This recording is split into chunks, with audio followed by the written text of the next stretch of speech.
Lauren here with another episode of Cool People, Big Ideas. I'm really excited for you all to hear this one. So, Willpower is a really good friend of mine. We actually went to NYU together, although we didn't meet at the time. And then flash forward a bunch of years, and our mutual good friend, I always have to call him out, Sean Michael Howard. Hey, Shawnee. Um, Connected us because I was working on some creative projects, some script writing, actually. I wrote a musical. And so he connected me with Will. And Will was just so generous and so amazing. He is such an accomplished performer, producer, writer, playwright, actor, everything. And that he took his time out to speak with me was just so beautiful and generous. And I've had him on 2 summits, and now I needed to bring him back because he just wrote his very first book, Nana's New Soul Food. And so I wanted to bring him on to talk about it. And you are in for a treat beyond a treat. I'm not even going to tell you what the treat is because you just have to listen to this podcast. It's going to be it. Let me just say this. It will bring a smile to your face and shift your energy. So sit back, relax, and listen to this beautiful podcast with the incredible Willpower. Hi, Willpower. I'm so happy to see you again. Me too. It's been a while. It's been a while. Too long. It's Too been long. a while, You've but I had so appreciate many you. creative projects come out. It's a lot going on, but I want to say I appreciate you. You know, we've stayed in contact. We talked a couple of times during the COVID pandemic, which was, life sustaining or mentally sustaining. Yes. So I always Yeah. appreciate you, and it's good to see you. Yeah. Yeah, it's good to see you too. And we could talk about all the creative projects that you've got and that have just come out and that are coming out. But what I really want to focus on today, I was so excited when I saw you put the pre-order up for this. This is your new book. Hey, And you're my going to let us know if this is your book. first book. First book. I mean, I've had It's your plays first published. book. Yeah, I've had plays published, but it's my first children's book, like in that publishing world. Yeah, the first It one. So I'm really is excited about that. exquisite. Nana's Thank New you. Soul Food. I ordered it, Yes. pre-ordered as soon as you Oh, announced it. thank you. And so I want to talk about this. It's so Yeah. beautiful. First of all, it's just beautiful. It feels beautiful. The illustrations by R. Gregory Christie are, I mean, Yes. they're just exquisite. Yes. Every page is an art gallery. And Yeah, he's an and the incredible writing is so illustrator. beautiful. Thank you. Thank you so much. How did you connect with him? You know, it was really interesting. I am definitely not in the children's book world. I'm starting to get into it now.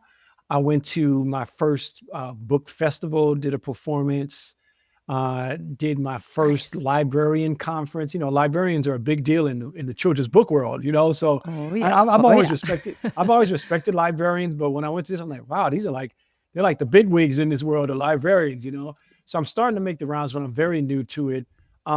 I met R. Gregory Christie, the amazing illustrator, through the Alliance Theater. The Alliance Theater, which is a pretty prestigious theater in Atlanta. Yeah. Once a Yeah. year, they have this really interesting, rather unique program where they commission a playwright once a year to write a children's book for the city of Atlanta. So it's really interesting, you know what I mean? Because they just have a very robust educational department, like more than most theaters. So they're really connected to like schools and the administrators and the school board and all this kind of stuff. So I have a good connection with them. They've produced my work in the past. So the guy, Chris Moses, who's one of the leaders there, he reached out and said, hey, we want to commission you to write any children's book you want. I'm like, wow, that sounds great. And so the Alliance Theater and Chris Moses, they brought in R. Gregory Christie. And Christie is a very renowned children's book illustrator. Like he has, I don't know, 30 something credits, something crazy. I want to say he's won a couple of major awards. So Yeah, that's he kind of how has, we yeah. connected, So I wrote this book. It was called initially In the West End. It was for Atlanta audiences.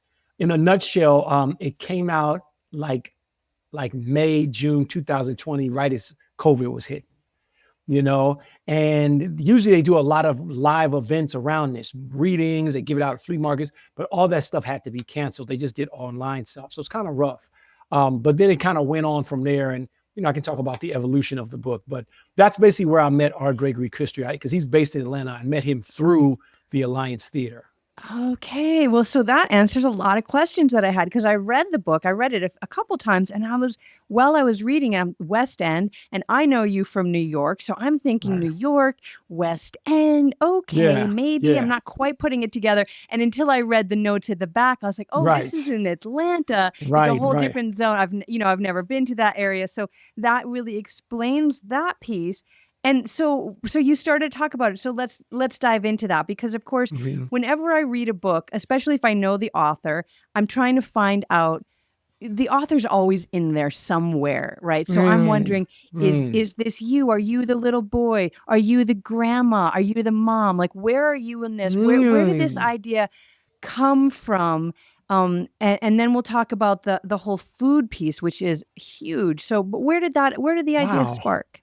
That's a really interesting question. I guess I would answer that in two parts. The first is that I lived in Atlanta, pretty brief, too brief, just for 2 years. Um, but it's kind of considered the mecca of African American culture. You know what I mean? And to give you an understanding of how many Black people live in Atlanta, when I first moved down there, I was talking to a friend, a theater artist, and he said, listen, there are 500 or I think 600, yeah, 600 something thousand people in Atlanta proper. He was like, and 50% are African American. And then he said, within the Atlanta metro, there is about 6 million people. If you look at the whole Atlanta metro area, and about 52% are African American. So there's like over 3 million Black people that live just in Atlanta. And when I was moving to Atlanta, a lot of, I have, friends of all cultures, but particularly a lot of my friends that are African American was like, oh, my cousin is in Atlanta. Oh, my mother lives in Atlanta. My uncle, my two brothers. I was like, man, a lot of people have relatives in Atlanta. But then I started to put together the numbers, and there's about 35, 38 million African Americans in the United States. And there's 3 million plus in Atlanta. That means 1 out of every 10 African Americans in the whole country live in Atlanta, not even the Georgia. Wow. So it's a lot of Black people. It's every kind of, it's unlike what we experience even in New York or San Francisco or even LA. So one of the inspirations for this book is the African American community. Even though this book is for everyone, it's like celebrating the African American community there, particularly the vegan spin. So like I'm in LA, and so there's a lot of like vegan tacos, vegan Chinese foods, that kind of stuff. In Atlanta, because there's so many Black people, there's a lot of like vegan soul food, vegan Ethiopian food, vegan Jamaican food. So there's a lot of places, particularly in this neighborhood called the West End, where a lot of people are trying to take traditional culinary treats from African American culture, keep the deliciousness of it, but make it healthier. You know what I mean? Make it more plant-based. And so there's a there's a burger place called Slutty Vegan that came out in Atlanta that's now in like 15 cities all over the country. There's Soul Vegetarian, which is kind of like pretty much the first vegan chain restaurant in the world. You know what I mean? They got places in Africa, they got places in Israel, actually, Wow. and all these places. So part of it was a love letter to Atlanta and a celebration of those foods made vegan and the balance of that. The other thing, though, is that I grew up in San Francisco in the Fillmore district, and my mother was definitely a real health nut. You know what I mean? She was probably the first one in the neighborhood to bring home tofu in the 1970s. It was in the Asian community, but she was the first one to cook with tofu. And she was buying vegan desserts when they weren't good. Now vegan desserts are really good, but back then they hadn't been refined. So you're thinking about the 70s, we have some family friends who were like some of the founders of Rainbow, which is a really iconic health food supermarket, years and years before Whole Foods that's still there. So I think San Francisco and the Bay Area was kind of on the forefront, probably along with New York and a few other places, of like health food in the 60s, 70s, and 80s. So I was kind of like a part of that. I wasn't vegan growing up, but I became more so later.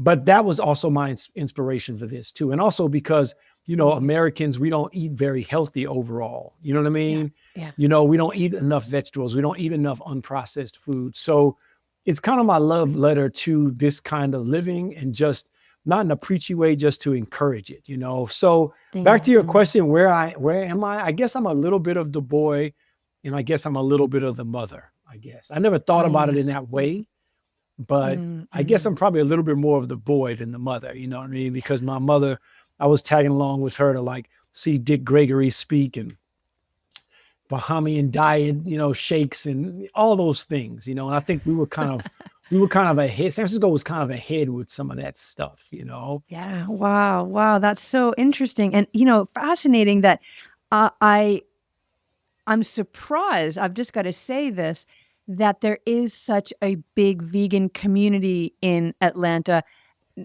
just because I'm fascinated that there's a big vegan community really anywhere, Right. that, like there's vegan, like there's a vegan restaurant here or there, but like a whole community, you're talking about like that there's all different kinds of foods and all of these different options that are vegan. Like I've never seen that anywhere except maybe in LA.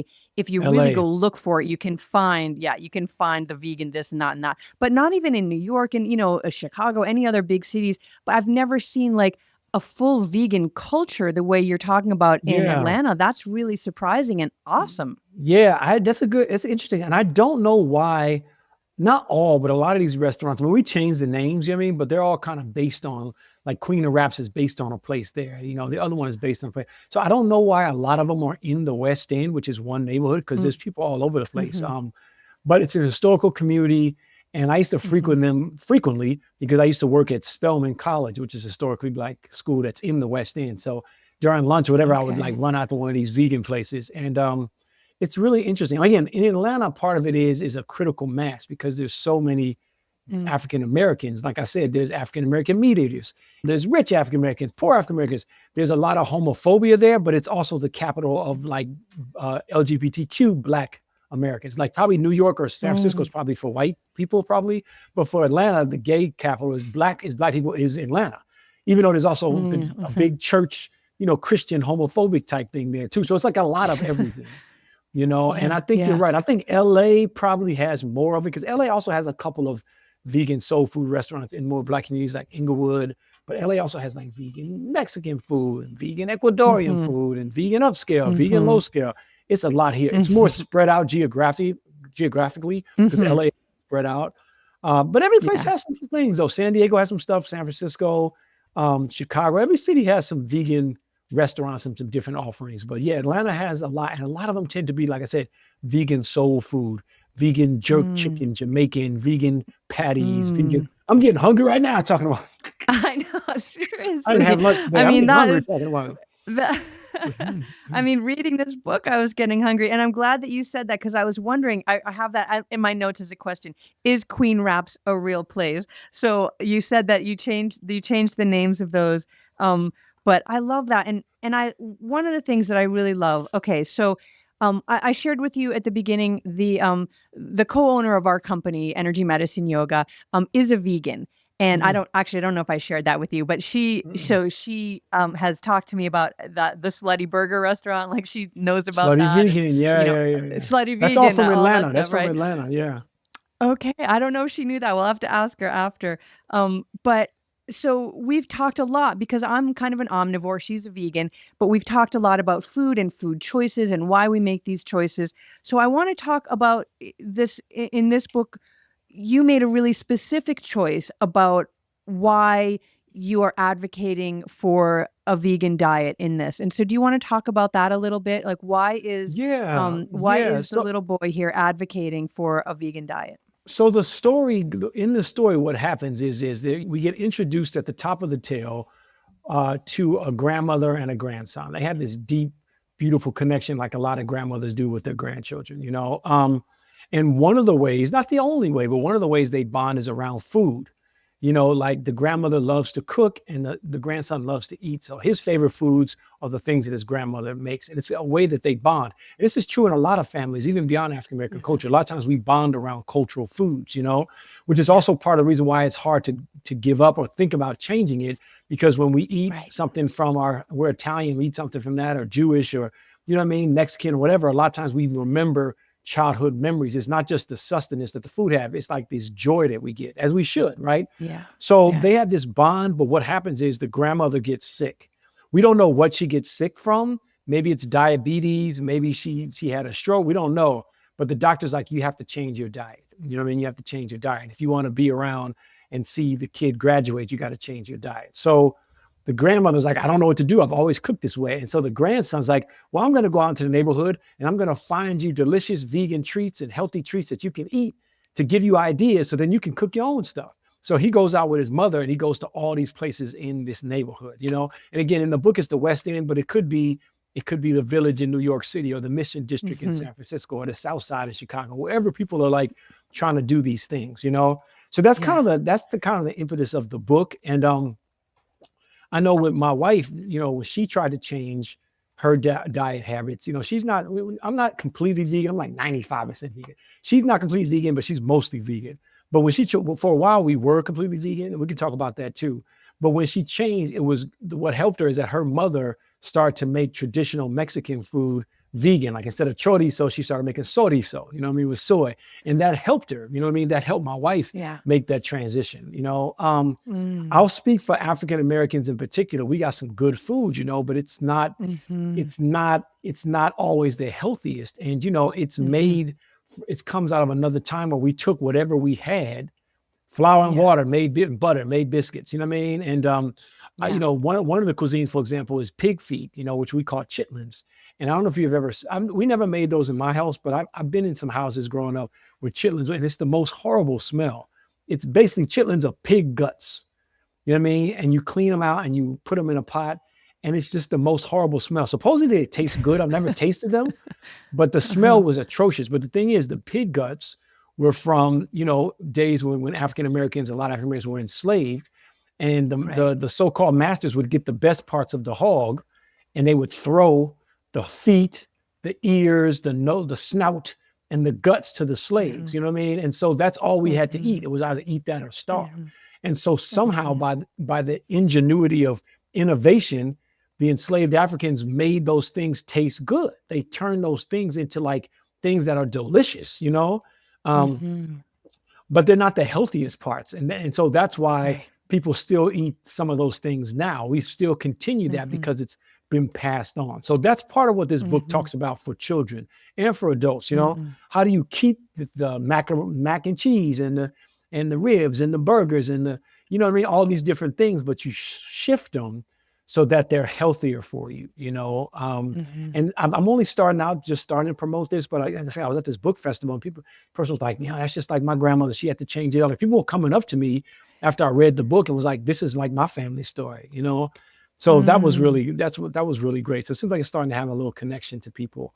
But that's a little bit about that. Yeah. And the other thing I want to say is that, well, go ahead. Well, yeah, I just want to say that like, it's really interesting. Like this up until this point has been private for me. Like I eat almost a vegan diet. And I try to drink a lot of water. And I try to be as healthy as I can, but I haven't really had any artistic pieces about that so much. I had a solo piece called Flow, maybe 21, 22 years ago. There was one character that kind of talked about that for like a couple minutes. But besides that, it hasn't really been my charge. Like some people, this is their charge. They write books about plant-based eating and that kind of stuff. But it's only been a private thing for me. But when this came out in Atlanta, the idea just came to me. And so it's been exciting to kind of explore a side of myself that's dear and important to me, but I haven't really put it in a play or put it in a book or something like that. So that's been kind of fun and new. Oh, I love that. I love that. And thank you for sharing that that's really an intimate piece, which makes me think even more of you as the little boy, right? Because this is it's a fresh little, a piece of yourself, because you share so much of yourself in your work. And, one of the things I loved here, the little boy is saying, that the food is healthy but not delicious. But then by the end, he's saying it's delicious.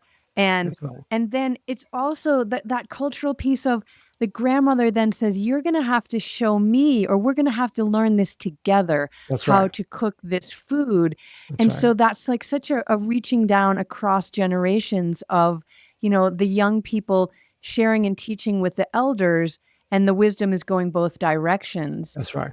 It's so beautiful. The writing, Will, I mean, you're a writer, obviously. You're a writer, you're a playwright, a poet. You kind of are the progenitor of the hip hop movement, at least one of them. Hip hop And theater, and, yeah. and so yeah, hip hop theater. And sorry, hip hop theater, yes. And You go. so as I was reading this, I'm like I'm feeling the rhythm, and I'm hearing the language and the poetry of it. And I was like, I want to hear Will read some of this. So could you Okay. read just like a little Yeah. excerpt, maybe just share with Yeah. us how it sounds in your head when you're writing your work? Yeah. I'll read a little excerpt of it. Should I show the pages? Just read. Let's just read it. Huh? Um, so this is when the boy is already out in the community with his mother. Actually, I'll see if you can see it. It goes, Yeah, show up. Yeah, they're we so go to beautiful, Queen. these Yeah, pictures. thank you. So it goes, that's what, yeah, our Gregory Christie. It goes, we go to Queen Wraps with their big old green and red wraps stuffed with couscous and the thing like spinach called kale. We get one so Nana can taste one. So much healthy food. Mama says delicious food. I say healthy food in the West End. We go to a buffet where the gravy is savory like Nana's, but the gravy is made of mushrooms. Really? I don't even like mushrooms, but I like this. There's yumminess in the West End. It's just so I love it. I love it. Have you read this with your children I or ha- to your I children? I have. I mean, they're older now. They're about to go to college, so we're dealing with college stuff. So, but I did read it to a nephew of mine who was here from Las Vegas. I gave him a book to go take it to school, and they were very happy when this came out. And it was really interesting. I mean, because this long story short, so it was out locally in Atlanta. Like I said, it was received well, but it was during COVID. And I have a friend who's actually a friend of my wife's, who's a literary agent.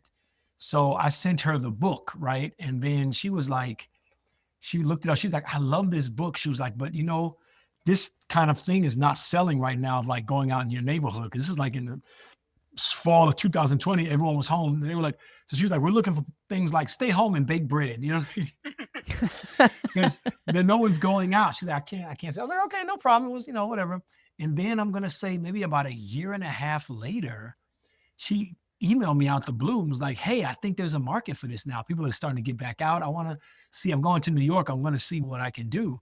I'm like, sure. And I was excited about that, but I was like, I don't know if it's going to go anywhere because, I don't know.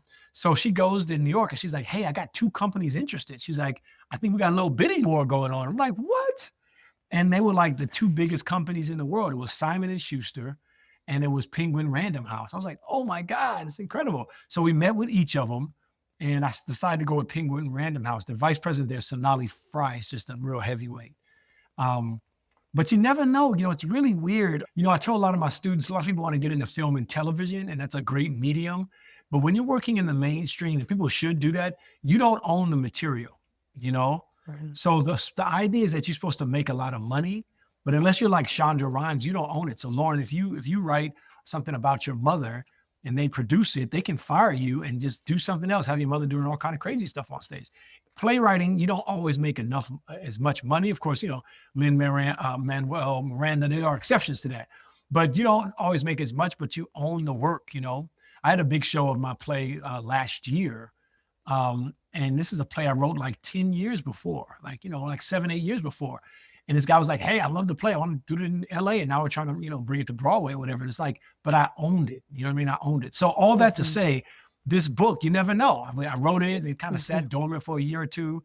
And then it's just having its own life. So anyway, that's the long way of I saying didn't know that. that. Yeah. Yeah, I didn't know that. I didn't know that you had written it during COVID and that it came out locally and now it's getting a big Well, I wrote it. lift. I wrote And it in 2019 when everyone okay. was out and stuff. But then it came out locally, to your point, in June of 2020 during COVID. So when I wrote it, everyone was out and about.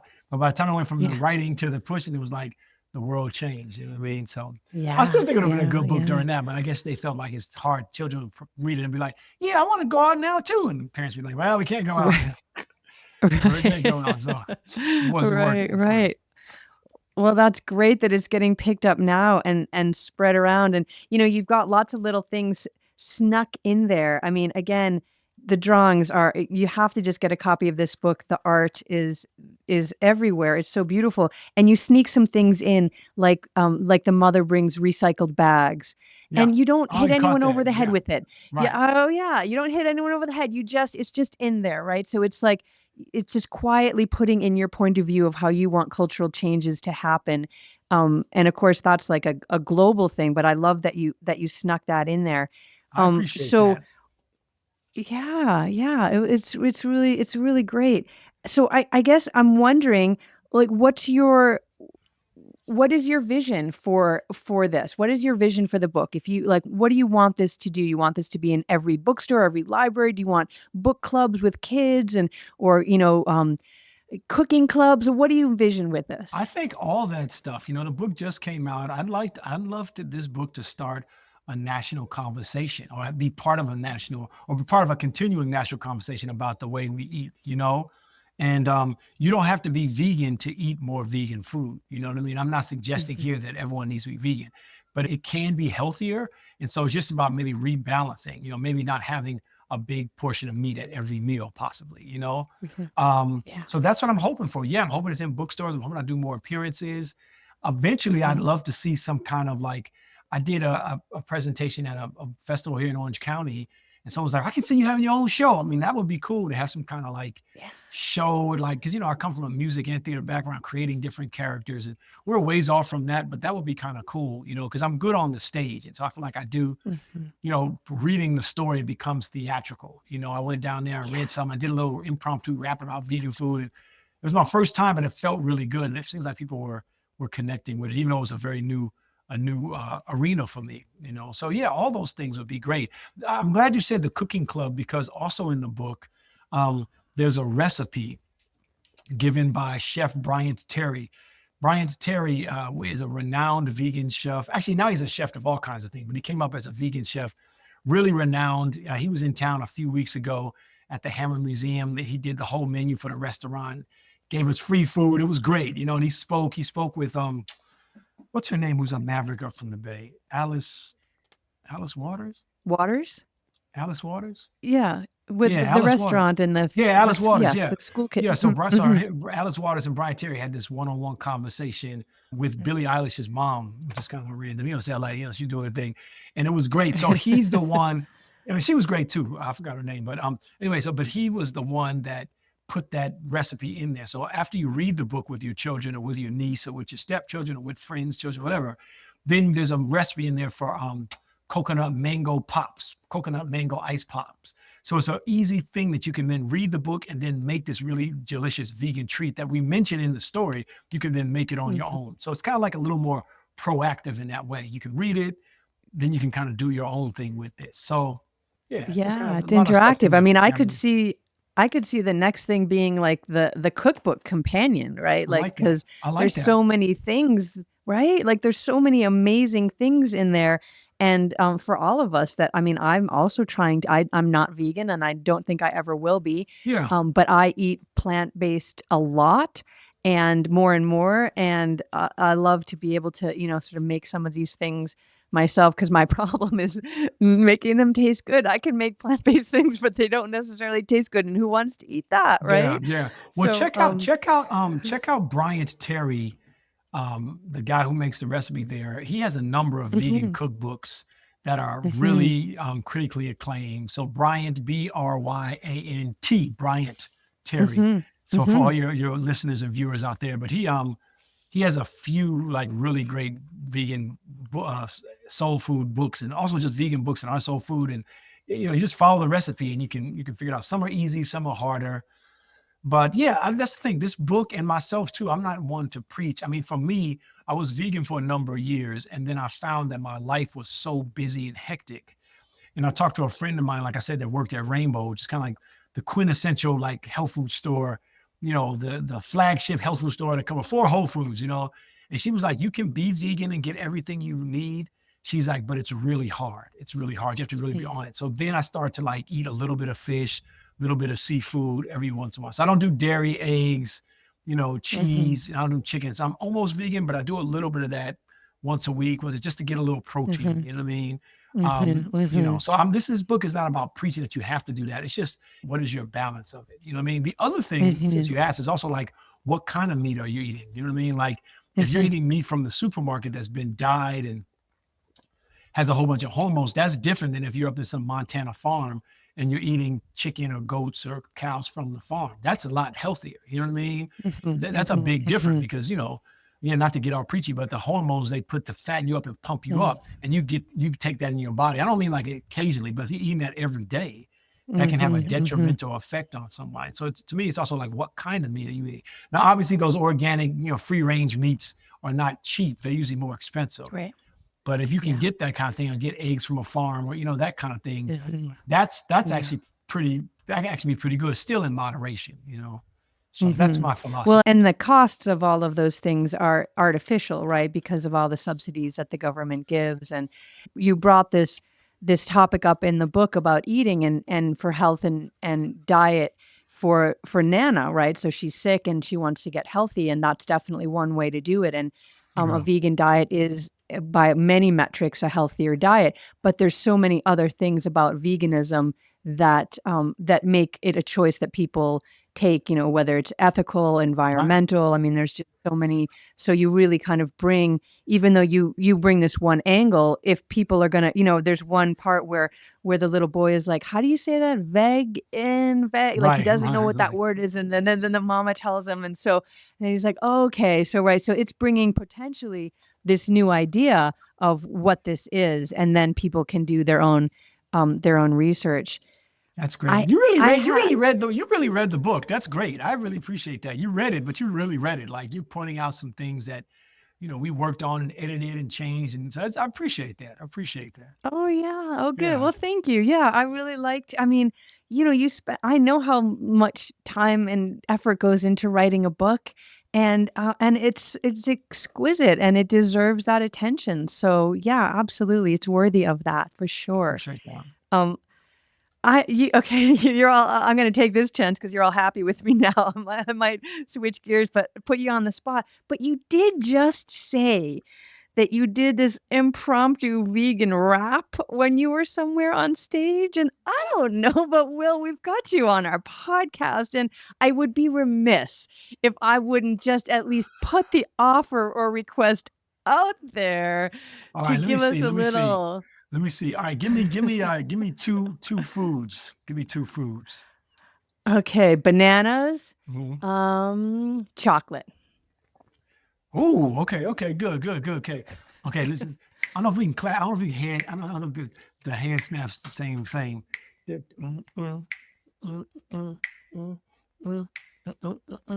Check it out, y'all. Check it out. Not ignoring these cool words from the girl Lauren. We're gonna do it like this. Check it out. Put you in the mood. This the favorite food now. In my smoothies, I do like bananas. I get hella banana from here to Savannah. And chocolate is dark and brown. I put it on some ice cream and then I go to town. But ice cream's got to be soy or coconut or cashew. Gesundheit. I thought you knew I sneeze and breeze. Check it out, y'all. I say please when I get my vegan cheese on the pizza and on the yogurt and on the milk. I'm doing it like that, and I'm in the mood with my favorite vegan foods. Hey, and you don't stop. Lauren and Willpower gonna rock the rock. All right. Oh my god! That's an old school rap. Will, My son was here. He said that that was good. It was was old school though. It was old school. that was awesome. Oh man, that was so That I'm was fun. so glad you just did that. Oh Thank you, Mark. man. Thank you. Wow. That's for you. So, That's for you. oh, I love that. That is the best. That's the best gift ever. Man, I love it. Lauren and ignoring, I like that. It's Lowering and beautiful. That's ignoring, lowering and good. ignoring. Come on. I didn't want to say snoring, So okay, and you're not boring, so you know what I mean. yeah, that's good. That's You're good. the You did like opposite of that. boring. And can't snoring, so lowering, no ignoring. Oh man, that was beautiful. It kind of leads me. I want to talk. This is sort of tangential to this book, but Mm. you are such a creative. I mean, you are a creative. There's not even person after that. You are a creative, and you teach that. You teach, but you also are still putting your own works on stage. Um, Maybe we could talk just for a little bit about Memnon. I read a bunch of reviews Mm, about it. I wish that I had been mm. in LA and could have seen it. I sent some people to go see it. Oh, I hope thank they you. went. Can you do you want to just share for just a little sidebar about that play and how you feel about it and Yeah, no, I appreciate the opportunity. One of the things, not the whole thing, but one of the big things I'm really excited about as a writer is finding old stories that people don't know and bringing them back to life, or historical figures that people know, or canons of work that people know or think they know, and finding something in it that that people have forgotten. You know what I mean? And bringing it back. So basically, I'm really a fan of Greek mythology. I love it. You know, I've done something with it. I did this piece called The Seven, that is considered one of the kind of precursors to one of the first kind of foundational hip hop theater pieces. It was an adaptation of the story of Seven Against Thebes by Aeschylus, which concerns itself with the sons of Oedipus. You know, Oedipus was cursed with, then he curses his son. So, but it was done in like a kind of a hip hop style, like, you know, so people had like Fat Farm togas and people like, you know, booed Apollo at the Apollo and all this kind of stuff. And it kind of did well in New York and some different places. But I've always been a fan. So I was approached by the Classical Theater of Harlem, which is this really amazing theater company in New York City. And they were like, "Have you heard of Memnon?" I was like, "Agamemnon?" He's like, "No, Memnon." So if you know the Trojan War, Memnon was a king that Troy called to help save them. They were on the verge of being destroyed.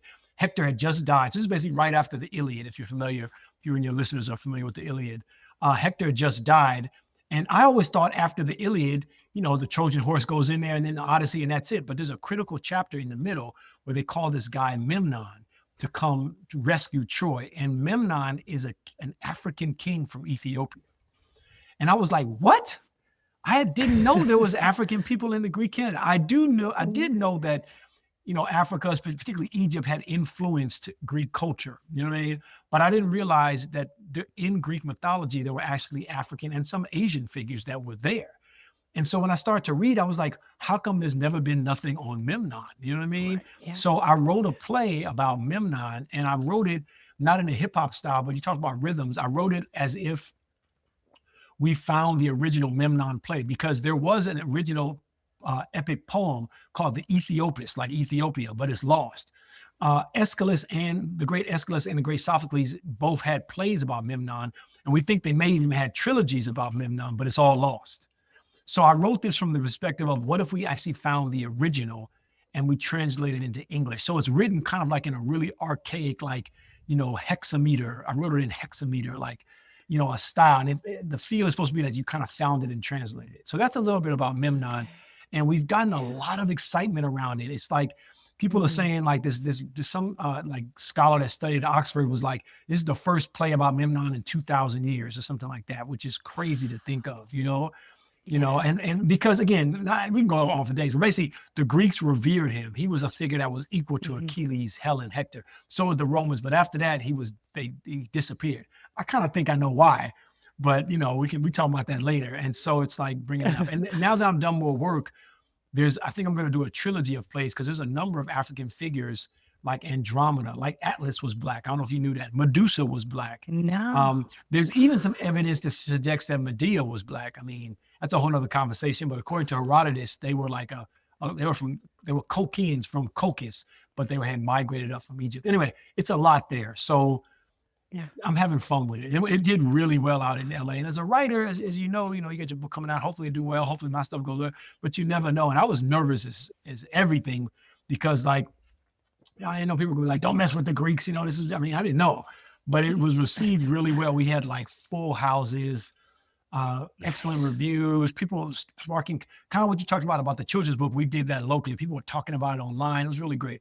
And we're going to transfer it to New York in the summer. So I know it's still kind of far from where you are, but if you can come out, and the summer one is a free production. It runs in the park for like 3 or 4 weeks, and it's free in July. So I'm really excited about it. So that's a little bit about Memnon, and just my excitement about That's Greek work. Yeah. Yeah, that's incredible. Is it with the public theater, the Shakespeare in the Park, kind of part of that? So there's a couple of Shakespeare in the Parks now. There's the public theater, which is the real foundational one, but Classical Theater of Harlem does a big production in the park every year Oh, awesome. in Harlem, and it's really prestigious now. And people are saying, and no district, because public theater is a great, it's one of the great theaters, but people are saying this is like how public theater felt like 40, 50 years ago. Mm. Like it's Nice. scrappy. There's like Yeah. congresswomen sitting next to like winos. You don't have to get a reservation. I mean, it's like it's really. They always get write-ups in the New York Times, and I mean it's really prestigious. Mm. It's up in Harlem. It's in the summer. It's just really nice. Nice. So Oh, they I do love one. it. They do a few things, but the summer show is their big show, and so we did something together in 2021. But this is a piece that they commissioned. So it was a Wow. co-commission between the theater here, the Getty Villa, and them. So I'm excited about Mhm. that. And our goal is to do all like I said, to write a trilogy and then one day perform all three of them. You know what I mean? Like in rep about Yeah, these yeah. different about the Wow. African presence, in Greek mythology. Yeah, it's Wow. really interesting. Gosh, It's I really can't interesting. wait. That's So come incredible. on That's out. Come so on out. How often do wonderful. you go? How often do you Yeah. come to New York? I Come come on. east a couple times a year. I'm usually down in or more north, usually up in New England, but Okay. I have to get to the city. I've got to get to the Oh, city. So maybe come that'll be the come on. impetus. It's gonna be in July, I Um, think after the 4th. Come on, everybody. After the 4th, Memnon, okay. NYC. NYC. We'll put that in the show notes. 100% we'll put that in the show notes. Um, okay, I want to let you go, but I want to wind down with one other question that's kind of Yeah. been on my mind since, we've talked now. This is our third conversation that we've done recorded like this for an audience. Mhm. And but in between that, we've also talked and emailed and shared a lot about creativity and how creativity really is such a force for transformation, for Mhm. healing, We need it. for personal growth, for just kind of being able to get out of a situation and into a new situation. You need an act of creativity to do that. It's a Mhm. strong force in evolution. It's like how we make the jumps in evolutionary process is with an act of creativity.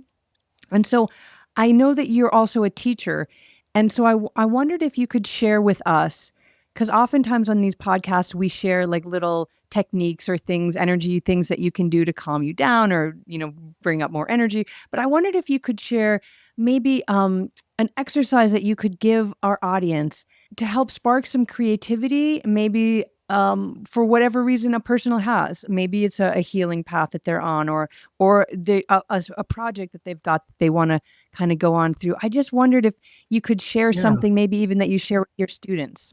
I would say in brief, like, and this I do a little bit, but I get this a lot from my wife because she works like in the wellness world, and she does mostly stuff with tech companies and stuff like that. And but just she works with a lot of different like realms in that. But it's just like envision what you want and then breathe through the fear. Don't run from the fear. Think about the fear. Like if the thoughts coming up, like let it come up and then breathe and let it go. That's something because a lot of times we stop ourselves. You know what I mean? There's a lot of different things about craft that I teach or the art, and we can get into that later. But just like that's what I'll say. Like it's hard to do. I'm not saying I'm always successful, but like breathe, breathe through the fear. Don't run away from the fear. Don't put it out of your mind. Let it come if it comes. And then every time it comes, just give it a space and then breathe it out. Give it a space and breathe it out. And eventually it'll get smaller, hopefully. And you'll be able to go towards what you Mm, want. And it's tough. It's scary being an artist. You know what I mean? It's scary. Like, even though I'm fairly established now, it's like, you're putting out this work that you sweated on for months, sometimes years. You never know. But the joy that you get from being an artist to me exceeds the fear of and the trauma of being an artist. You know what I mean?